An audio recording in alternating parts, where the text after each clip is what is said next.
Премьер-министр Малайзии Махатир Мухаммад прибыл в Китай с 5-дневным визитом. Наряду с премьером Пекин встретил и министра иностранных дел Сайфуддина Абдуллу, министра торговли Даррела Лейкинга и группу бизнесменов. По сообщениям правительства, лидер Малайзии начнет переговоры с руководством Китайской Народной Республики на втором форуме, посвященном проекту «Единый пояс, единый путь». Напомним, что после прихода к власти в прошлом году Махатир Мухаммад приостановил проект строительства восточной ветки железной дороги и строго осудил нарушение прав уйгуров и других национальных меньшинств Восточного Туркестана.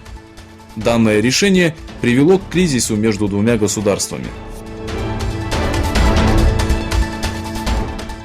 Поезд лидера КНДР Ким Чен Ына пересек границу с Россией и прибыл на станцию Хасан, расположенную на юге Приморского края, сообщают российские СМИ.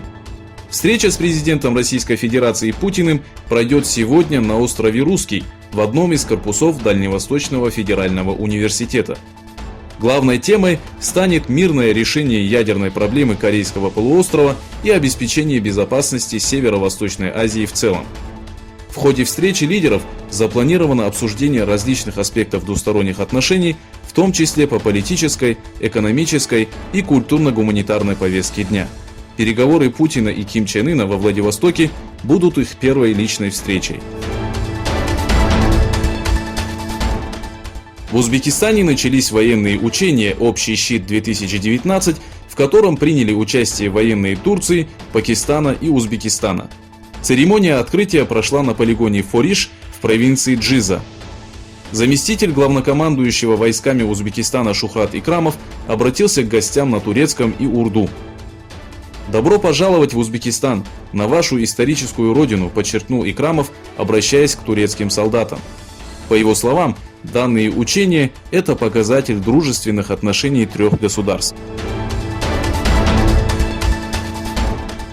Евросоюз призвал руководство Египта, внесшие изменения в Конституцию, позволяющие Абдуль-Фатаху Сиси руководить страной до 2030 года, к исполнению международных правил и обязательств.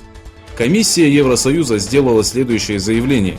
«Мы напоминаем о праве, независимой судебной системе, а также об обязательствах Египта в отношении свободы слова и надеемся на то, что руководство страны выполнит свои обещания». В то время как США угрожает Анкаре исключить Турцию из программы F-35, оборонное предприятие России сделало важное заявление. Руководитель государственной оборонной компании России Александр Михеев выразил готовность провести переговоры с Турцией о поставке российских военных самолетов.